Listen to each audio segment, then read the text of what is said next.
तो भाइयों फिर से आ गया वो बॉडी बिल्डिंग के इंटरेस्टिंग अपडेट्स लेके। तो वीडियो को शुरू करने से पहले जल्दी से वीडियो को एक लाइक कर दीजिए, और अगर आप अपने भाई के चैनल पर नए हैं तो जल्दी से चैनल को सब्सक्राइब कर दीजिए ऐसे रेगुलर फिटनेस और बॉडी बिल्डिंग अपडेट्स के लिए। भाइयों आज की वीडियो की शुरुआत होगी एक बहुत ही सैड पोस्ट के साथ, जहाँ लिटरली एक बॉडी बिल्डर भीख मांगता फिर रहा है बस एक वीज़ा के लिए, वो भी किसी गलत इरादे से नहीं बल्कि एक कंपटीशन के लिए।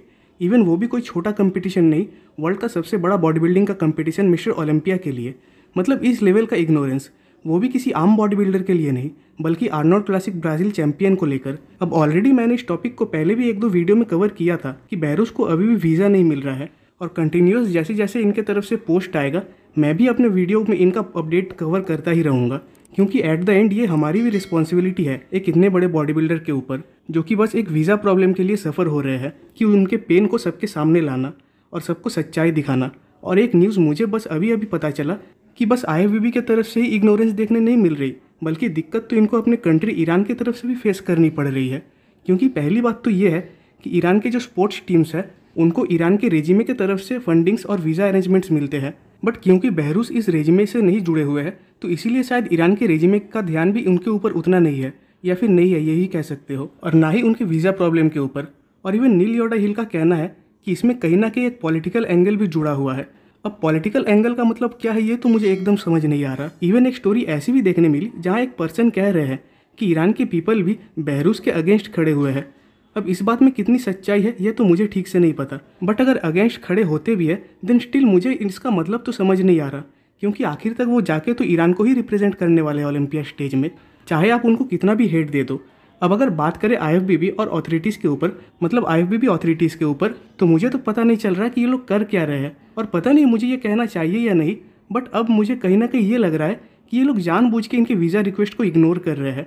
वरना एक इतना बड़ा बॉडी बिल्डर लास्ट 2 साल से आप लोगों से रिक्वेस्ट करता फिर रहा है बस एक वीज़ा के लिए, और आप लोगों के पास कोई खबर नहीं है, कोई रिपोर्ट नहीं है, ये तो मैं मान नहीं सकता। और अब नील योडा हिल किस पॉलिटिक्स की बात कर रहे हैं वो मुझे थोड़ा बहुत तो समझ आने लगा है, बाकी शायद मेरा एजम्पशन गलत भी हो, बट आई थिंक अगर ये पॉलिटिक्स की वजह से हो रहा है देन मेरे ख्याल से इस साल भी बेलारूस को वीज़ा नहीं मिलने वाला, ये मैं गारंटी दे सकता हूँ। बाकी मुझे कोई वैसा रीज़न तो नहीं दिख रहा जिसकी वजह से इनका वीज़ा डिनाई हो।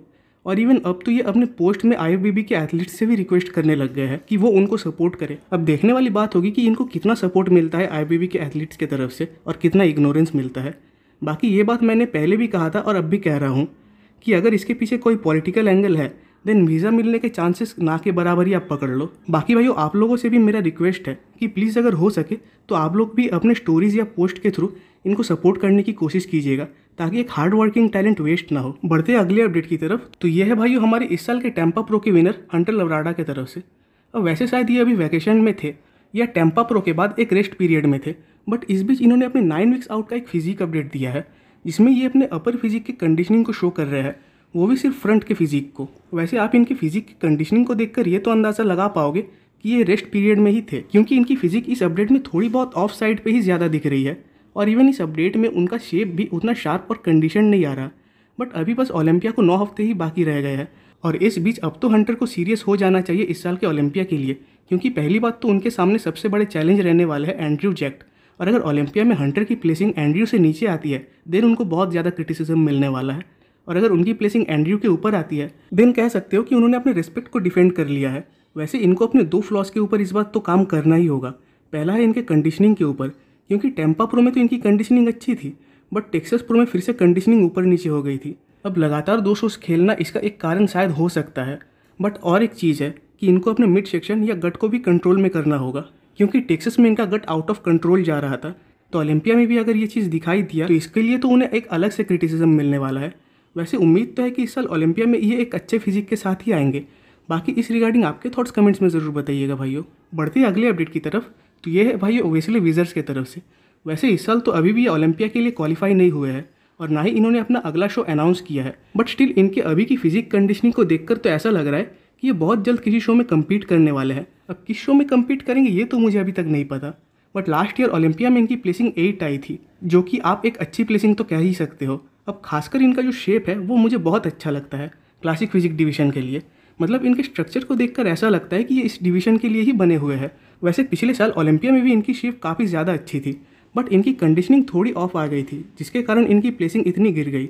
बट बात करें अगर इनके अभी के फिजिक के ऊपर, तो पिछले साल के ओलंपिया के मुकाबले अभी इनकी फिजिक मुझे काफ़ी ज़्यादा अच्छी और बेटर लग रही है। खासकर इनका बैक बहुत ज़्यादा इंप्रूव हुआ है। बट अभी सबसे बड़ा चैलेंज है इनके सामने इस साल ओलंपिया में क्वालिफिकेशन लेना, क्योंकि अब तो बस 9 हफ्ते ही रह गए हैं और उसके लिए कौन से शो को चूज़ करेंगे ये तो अभी तक किसी को नहीं पता। बढ़ते हैं अगले अपडेट की तरफ। तो ये भाइयों पिछले साल के इटाली शो के विनर व्लाद सुवोरुस्को के तरफ से। अब इटाली शो मतलब वही वाला इटाली शो जिसमें इस बार नेथन, रेगन ये लोग कम्पीट करने वाले हैं। वैसे व्लाद पिछली बार इसी शो को जीतकर ओलंपिया के लिए क्वालिफाई तो हुए थे, बट शायद पिछले साल इस शो की लाइनअप भी उतनी अच्छी नहीं थी, इवन कह सकते हो एक वीक लाइनअप थी। बट शायद इस बार भी व्लाद इस शो में कम्पीट करने वाले हैं। अब माना कि ये इस शो में इस साल भी कम्पीट करते हैं, बट अगर बात करें कि इनके इस साल इस शो को जीतने के चांसेस कितने हैं, तो मेरे तरफ से साफ आंसर है कि 0% चांसेस है इनके इस साल इस शो को जीतने के। क्योंकि पहली बात तो पिछले साल इनको नेथन, रेगन, ब्लेसिंग ऐसे एथलीट्स को फेस नहीं करना पड़ा था। इवन मेरा बिलीव है कि ब्लेसिंग भी इनको आसानी से बीट कर देंगे। और इस क्रिटिसिज्म के पीछे एक बहुत बड़ा रीज़न है, और वो रीज़न है उनका ब्रॉड वेस्ट, जो कि उनके फिजिक में एस्थेटिकनेस तो छोड़ो, एक ठीक ठाक वी टेपर भी क्रिएट करके नहीं देता, जिसकी वजह से वो खुद को कितने भी शार्प कंडीशन करके आ जाए बट उनका शेप अच्छा नहीं आता, और जिस कारण इनकी प्लेसिंग गिरती है। वैसे शायद आप लोगों को देखकर लग रहा होगा कि इंस्टा पे तो इनकी फिजिक काफ़ी अच्छी लग रही है, तो ये इस बार का नहीं बल्कि हर बार का सीन है कि इंस्टा पे ये बहुत अच्छे दिखते हैं, बट स्टेज पे इनकी फिजिक उसके आसपास भी नहीं आती। तो मेरे ख्याल से तो व्लाद इस शो को इस बार नहीं जीतने वाले। बाकी इनके फिजिक के रिगार्डिंग आपके थॉट्स कमेंट्स में जरूर बताइएगा भाइयों। और आज की लास्ट अपडेट है भाइयों थियो लेगोरियर की तरफ से। अब ये ठहरे पिछले साल के यूरोपियन शो के विनर, और ये भी सेम इटाली शो में ही इस बार कम्पीट करने वाले हैं। वैसे पिछले साल ये भी जब यूरोपियन शो को जीते थे तो उसमें व्लाद ने भी कम्पीट किया था और वहाँ उनकी प्लेसिंग 3rd आई थी। तो इस बार भी मेरा बिलीव है कि इटाली शो में थियो व्लाद को प्लेसिंग के मामले में तो पीछे छोड़ ही देंगे।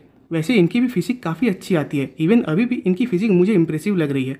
बट क्वेश्चन करें कि क्या थियो इस फिजिक के साथ अपने इटाली शो के कंपटीटर्स को चैलेंज कर पाएंगे या बीट कर पाएंगे, तो इस चीज़ में भी मेरा जवाब ना ही होगा, क्योंकि माना कि ये एक बहुत ही पोटेंशियल बॉडी बिल्डर है और फ्यूचर में इनके ऊपर आने के चांसेस भी बहुत ज़्यादा है। बट अभी तो ये नेथन और रेगन को नहीं हरा सकते, जितना मेरा एजम्पशन है।